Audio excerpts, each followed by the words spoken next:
श्रीपादराजं शरणं प्रपद्ये. अध्याय 15. बंगारप्पा सुंदरराम शर्मा वृत्तांत. मी शंकर भट्ट श्री दत्तानंदांकडून परवानगी घेऊन प्रवासास सुरुवात केली.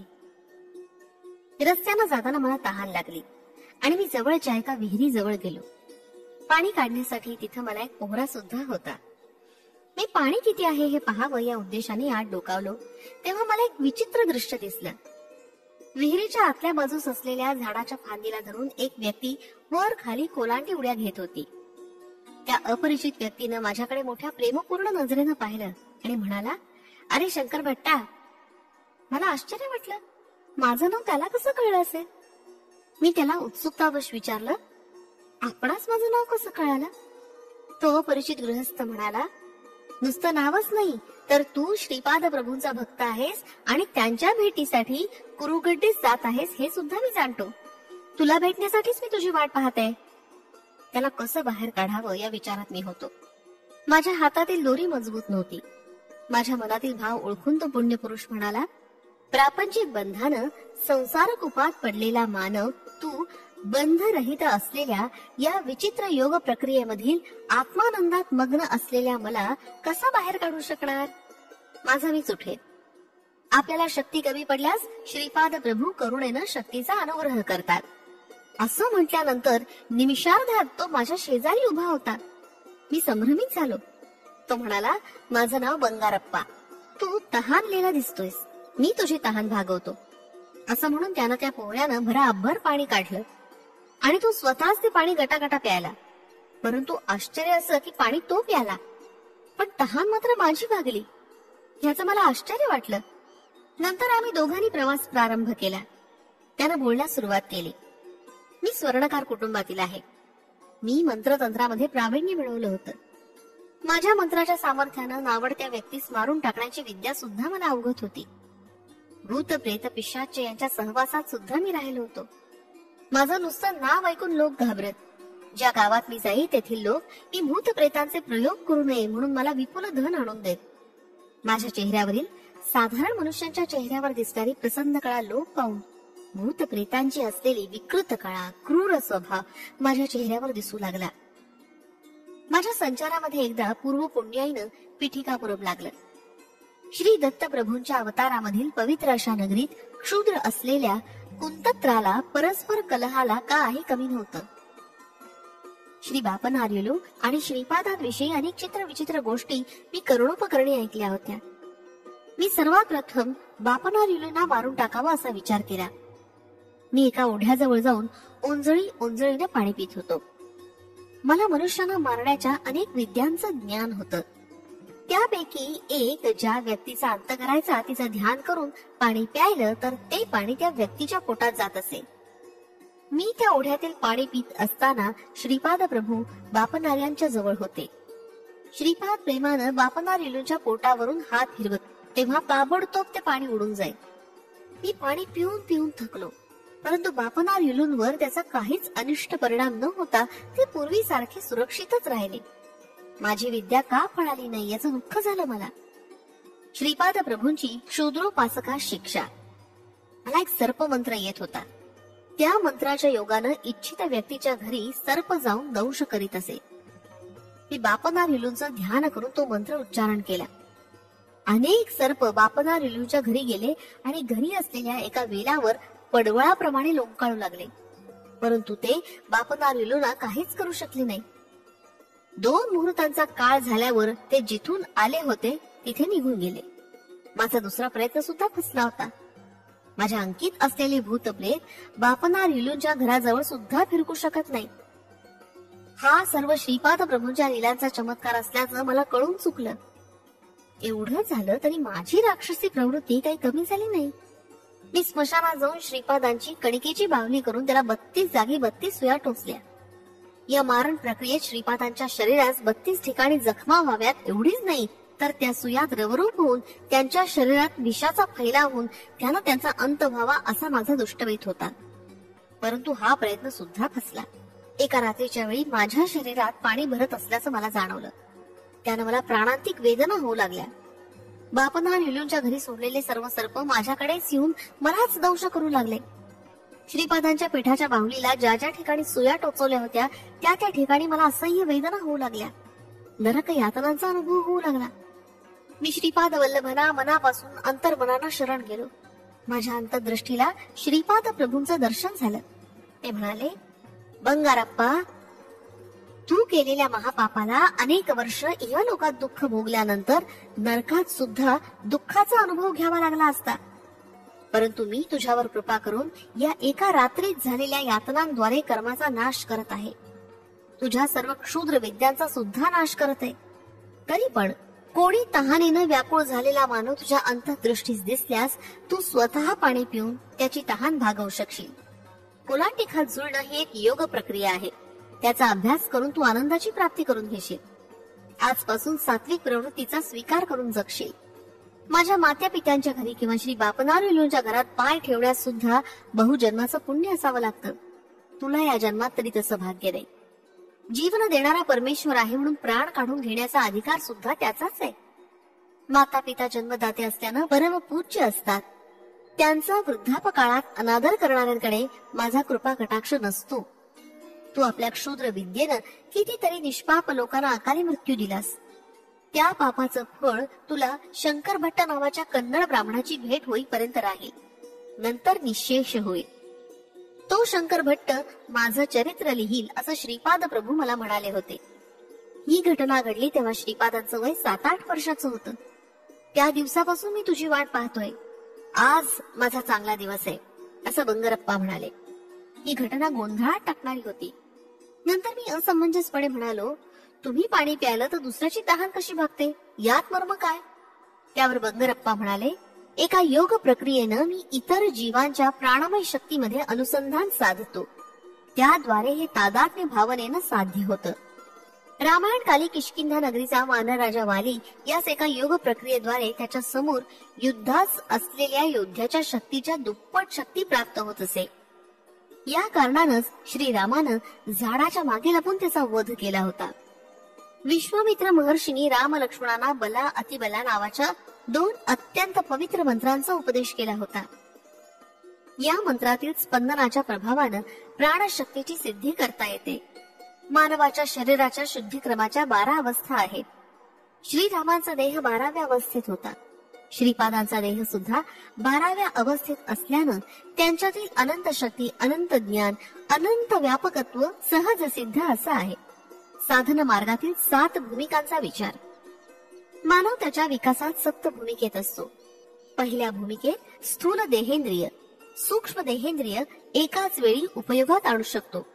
दुसऱ्या भूमिकेत सूक्ष्म देहेंद्रियाच्या आधारे सूक्ष्म प्रपंच अनुभवत छोटे छोटे चमत्कार करण्याचे सामर्थ्य प्राप्त होते. तिसऱ्या भूमिकेत सूक्ष्म शरीराच्या द्वारे दूर प्रयाण करू शकतो. तिसऱ्या व चौथ्या भूमिकांच्या मध्ये वशीकरण केंद्र असतं.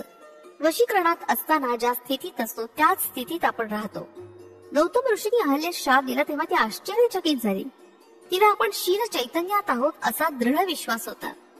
ती श्रीरामांच्या दर्शनापर्यंत त्याच स्थितीत राहिली. अहिल्याचं शरीर शिला स्थितीत गेलं होतं, तसंच तिचं मन त्या स्थितीत गेलं होतं. म्हणजे तिसऱ्या आणि चौथ्या भूमिकेच्या मध्येच असलेल्या वशीकरण केंद्रात ती राहिली. श्रीरामांची पायधूळ लागताच तिचं मनोपुष्प विकसित झालं आणि ती स्वतःच्या सहज स्थितीत आली. चौथ्या भूमिकेला पोहोचलेल्या आत्म्याला अतिशय विस्तारित योग शक्ती लाभते. यासाठी आपल्या योग्य शक्तींचा लोककल्याणार्थ अंतरात्म्याच्या बोधातून विनियोग केला तर उच्च स्थिती प्राप्त होते. परंतु पाप कार्याला निमित्त होणारे तुच्छ स्वार्थ प्रयोजकांसाठी ही शक्ती वापरली तर पतन अवस्थेला जाऊन शिला चैतन्यात पडण्याची भीती असते. त्यानंतर अनेक हजारो जन्मानंतर मानव जन्माला येता येतं. 5व्या भूमिकेवर असलेले साधक संकल्प ज्ञानी असतात. 6व्या भूमिकेवरील साधक भावज्ञानी असतात. संकल्प ज्ञानी साधक दैवी साक्षात्काराबरोबर प्रापंचिक कार्यकलाप सुद्धा चालवतात. भवज्ञानी साधकांचा प्रापंचिक कार्यकलापाचा ध्यास फार कमी असतो. 7व्या भूमिकेतील साधक परमात्म्याच्या जवळ असलेल्या ज्ञानाची प्राप्ती करून घेऊ शकतात. अवतारी पुरुष आणि साधकातील भेद. बंगारप्पांनी सांगितलेल्या गोष्टी ऐकल्यावर माझ्या मनात काही संदेह निर्माण झाले. त्यांचं निराकरण करण्यासाठी मी प्रश्न केला, महाराज, जीवनात केवळ परिणाम क्रम असतो का? काय हे अवतारी पुरुषांना सुद्धा लागू पडतं? यावर बंगारप्पा म्हणाले, अवतारी पुरुष काळाच्या महिम्यानं निर्माण होतात. मानव जेव्हा भगवंत होतो तेव्हा त्याला समर्थ सद्गुरू असं म्हणतात. देव मानव रूपात आले तर त्याला अवतारी पुरुष म्हणतात. मत्स्य पाण्यात वेगानं पोहू शकतो. कूर्म पाण्यात आणि जमिनीवर दोन्ही ठिकाणी राहू शकतो. वराह म्हणजे खड्ग मृग, भूमीवर सहजपणे चालू शकणारा प्राणी. सिंह हा जनावरात सर्वात श्रेष्ठ प्राणी. नरसिंह अवतारात भगवान विष्णूने सिंहाचं मुख आणि मनुष्याचं शरीर असं रूप धारण केलं होतं. याचना प्रवृत्ती असणारा तमोगुण प्रधान असलेला वामन अवतार, रजोगुणयुक्त असलेला परशुराम अवतार, सत्वगुण प्रधान असलेला रामावतार, त्रिगुणाच्या अतीत असलेला निर्गुण तत्व प्रधान असलेला श्रीकृष्ण अवतार, कर्म प्रधान असलेला बुद्ध अवतार, समस्त सृष्टीतील एकत्वातील अनेकत्व आणि अनेकत्वातील एकत्व स्वतःमध्ये सामावून घेणारा अत्यंत अद्भुत, अत्यंत विलक्षण युगावतार म्हणजे श्रीपाद श्री वल्लभावतार. श्रीपाद प्रभूंशी ऋणानुबंध नसलेले योग संप्रदाय, मत, धर्म नाहीतच. श्रीपादांची स्थिती बुद्धिमानांना सुद्धा समजण्यासारखी नाही. त्यांच्यासारखे तेच आहेत. सर्व सिद्धांतांचा, सर्व संप्रदायांचा त्यांच्यातच समन्वय आहे. या सृष्टीचा आदी बिंदू आणि अंतिम बिंदू सुद्धा तेच आहेत. स्पंदनशील असलेल्या जगत व्यापाराचं निरीक्षण करणारे, संकल्प करणारे, क्षय करणारे तेच आहेत. हे गूढ असं देवाचं रहस्य आहे. सप्तर्षींना जे समजलं नाही ते मी काय सांगू. बाबा शंकर भट्टा, तू धन्य आहेस. त्यांचं अव्याज कारुण्य लाभेल तो धन्य होय. अन्य जीव व्यर्थ होत. सत्कर्म व दुष्कर्मांचं फल विवरण. मी विचारलं, महाराज मला एक शंका आली आहे. समस्त कर्माचा बोध करून देणारा तूच असल्यावर लोकांमध्ये थोड्यांना चांगलं, थोड्यांना वाईट असं जन्माला का घालतो. यावर बंगारप्पा मोठ्यानं हसले आणि म्हणाले, तू चांगला प्रश्न विचारलास. सर्व सृष्टी द्वंद्वातूनच निर्माण झालीये.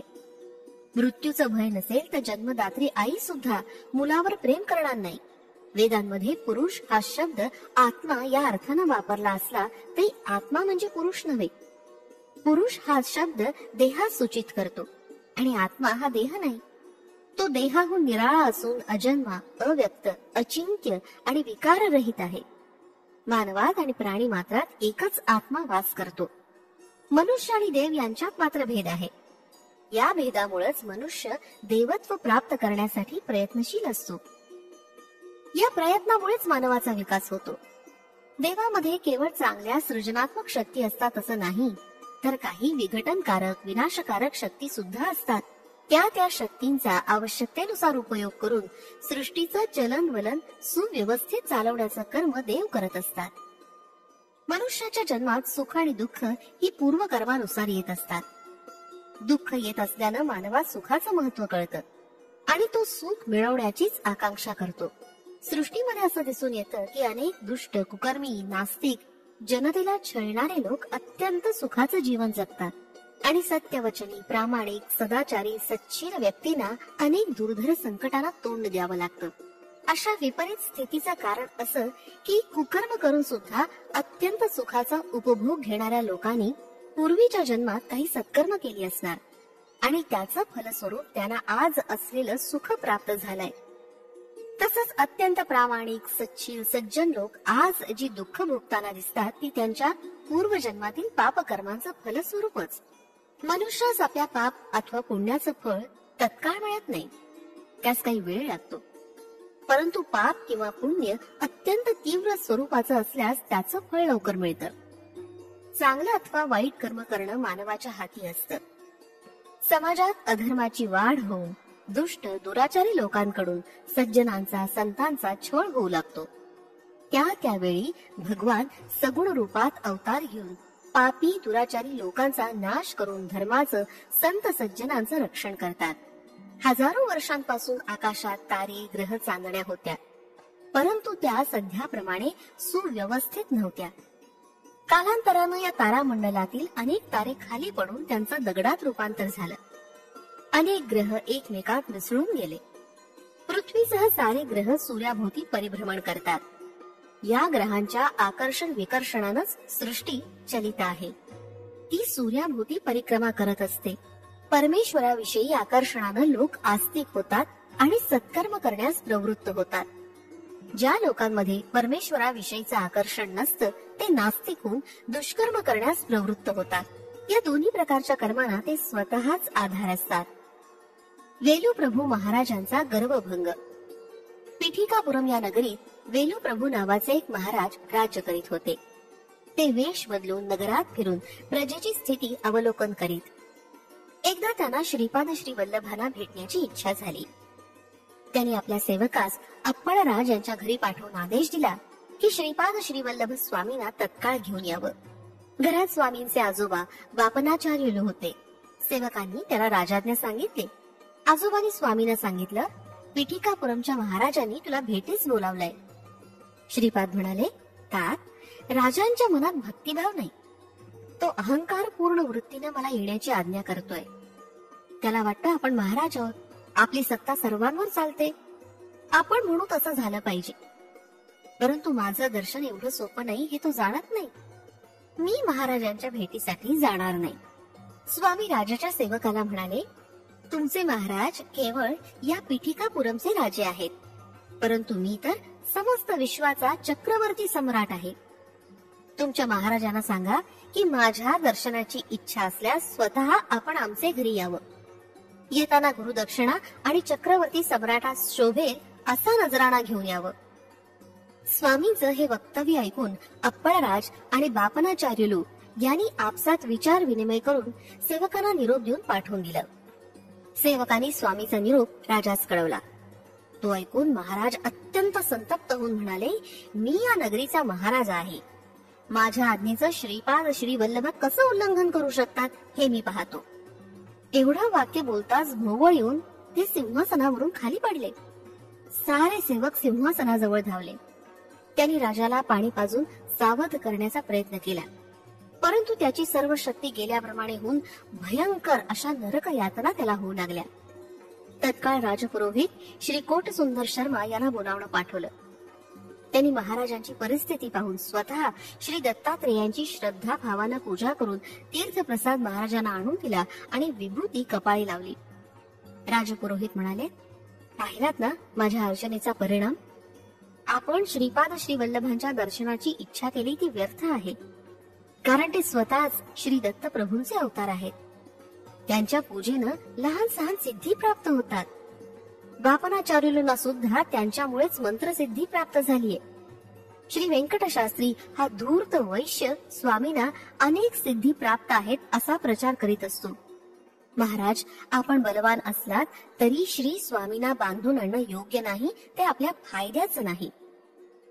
महाराज राजपुरोहिताला म्हणाले, श्रीपाद श्री वल्लभांनी काही दुष्ट शक्तींचा उपयोग करून आम्हाला त्रस्त केले, यावर काही उपाय सुचवावा. राजपुरोहित म्हणाले, महाराज, आपण विद्वान ब्राह्मणांकडून दत्त पुराणाचं पारायण करून घ्यावं.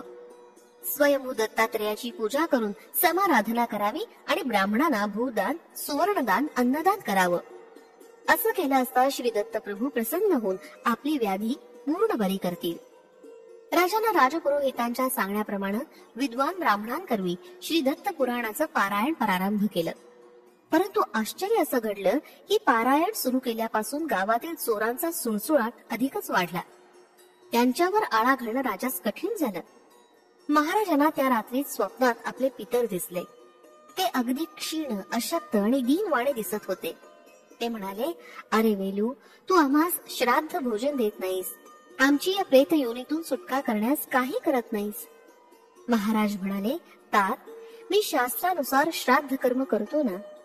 पितर म्हणाले, परंतु ते आम्हाला काही मिळत नाही. ब्राह्मण मात्र खाऊन पुष्ट होत आहेत. राजानं आणि ब्राह्मणांनी दोघांनी श्रद्धायुक्त अंतःकरणानं मंत्रोच्चारासह श्राद्ध कर्म केल्यास आम्हाला त्याची प्राप्ती होईल.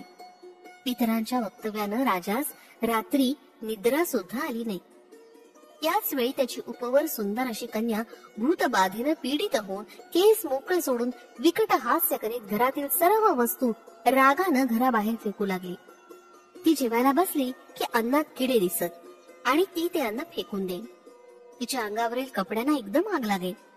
अशा प्रकारे महाराजांना सर्व बाजूनी संकटाने घेरलं. त्यांची स्थिती अत्यंत दयनीय झाली. राजा सहाय्य करणाऱ्या राजपुरोहिताची स्थिती सुद्धा अत्यंत शोचनीय झाली होती. त्याची सौम्य सोज्वळ स्वभावाची पत्नी एकाएकी अत्यंत क्रोधित स्वभावाची होऊन पतीच्या शिरावरच भांडे आपटू लागली. त्याच्या मुलानं प्रत्यक्ष राजपुरोहितालाच दोरखंडानं घरातील एका खांबास बांधून ठेवलं. त्याला जेव्हा भूक लागली तेव्हा त्याच्या समोर एक गवताचा भारा ठेवून तो न खाल्ल्यास वळविण्यास सुरुवात केली. पारायणासाठी निवडलेले ब्राह्मण पारायण संपवून जेवण करून घरी येताच त्यांच्या घरी धुमाकूळ घालणारी भूतप्रेत दिसत होती. ती पाहून बिचारे ब्राह्मण अगदी घाबरून जात. ती भूत ब्राह्मणांना म्हणत, तुमच्या महाराजांनी असंख्य पाप केली. आम्हाला आमच्या पतीपासून दूर करून आतोनात छळ केला. तुम्ही राजानं वाम मार्गाने मिळवलेलं धन दान रूपात घेतलं, त्यामुळे आम्ही तुम्हाला त्रास देत आहोत. ही सर्व परिस्थिती पाहून ब्राह्मण, राजपुरोहित आणि स्वतः महाराज अगदी घाबरून गेले. त्यांना यातून सुटका कशी करून घ्यावी हे कळेना. अत्यंत भयभीत होऊन महाराज राजपुरोहितांना म्हणाले, दत्त पुराणाच्या पारायणामुळे सर्व दुःख नाहीशी होऊन सुख प्राप्ती होईल असं वाटलं होतं, परंतु सारं काही विपरीतच घडलं. त्यांना आता श्रीपाद श्री वल्लभ स्वामींच्या सामर्थ्याची कल्पना आली आणि आपण केलेल्या करणीवर पश्चाताप झाला. महाराज राजपुरोहित आणि ब्राह्मणास घेऊन श्री स्वामींच्या दर्शनास गेले. ते सर्वजण स्वामींना शरण गेले आणि क्षमा याचना केली. क्षमाशील दयाघन अशा श्रीपाद राजांनी मोठ्या उदार अंतःकरणानं त्यांचे अपराध क्षमा केले. ते म्हणाले, या सृष्टीमध्ये प्रत्येक जण हा सेवकच असतो. मी जेव्हा प्रसन्न होतो तेव्हा त्या सेवकाला सेवेचं जास्तीत जास्त फळ प्रदान करतो, परंतु अप्रसन्न झाल्यास सेवेचं अगदी कमीत कमी फळ देतो. मंदिरातील स्वयंभू दत्त मीच आहे. कालाग्नी रूपात असलेलं ते दत्त रूप माझंच आहे. मी जीवांच्या उद्धारासाठी या श्रीपाद श्री वल्लभ रूपात अवतरलोय. श्रद्धायुक्त अंतःकरणानं माझी भक्ती केल्यास मी प्रसन्न होतो. माझे आई वडील सौ सुमती आणि श्री अप्पळराज हे प्रत्यक्ष श्री लक्ष्मी आणि भगवान विष्णूचे. माझे आजोबा एका जन्मामध्ये लाभाद महर्षी होते. माझा जन्म गणेश चतुर्थीस झाला. मी पुढील नरसिंह सरस्वतीच्या अवतारात माझे आजोबा श्री बापनाचार्य सारखा दिसेल. मी त्या अवतारात जेव्हा गंधर्वपूर या क्षेत्री निवास करीन त्यावेळी भूतप्रेतांची त्यांच्या योनीतून सुटका करीन. विपुल धन, दौलत, शक्ती, सामर्थ्य असले तरी त्याचा गर्व करू नये. संपत्ती ही सत्य मार्गाने मिळवलेली असावी, वाम मार्गाने मिळवलेली नसावी. वाम मार्गाने मिळवलेली संपत्ती दुःख, क्लेश, अशांती, वैमनस्य, आपपर भावासच कारणीभूत होते. प्रत्येकाच्या पाप पुण्याचा हिशोब चित्रगुप्ताकडे असतो. तुमचं पाप नष्ट होण्यासाठी मला शरण येऊन आर्तभावानं श्रीपाद श्री वल्लभा दत्तात्रेया दिगंबरा अशी हाक मारल्यास मी तुमच्या सर्व पापाचं दहन करून तुम्हास पुण्यात्मा करीन. हे महाराजा, तू सत्य असलेलं असत्य सांगितलंस आणि असत्य असलेलं सत्य प्रतिपादन केलंस, त्यामुळे तुला इतक्या संकटांना तोंड द्यावं लागलं. श्रीपाद श्री वल्लभांचा योग्य सन्मान न करता त्यांची निंदा केल्यानं श्री दत्त पुराण या ग्रंथाचं पारायण करून सुद्धा त्याचं फळ न मिळता नुसती संकटच झेलावी लागली. श्री दत्त प्रभू स्वतः श्रीपाद श्री वल्लभच आहेत हे त्रिवार सत्य आहे. श्रीपाद श्री वल्लभांचा जय जयकार असो. फलश्रुती, अकारण कलह निवारण, पूर्वजन्मकृत दोष निवारण.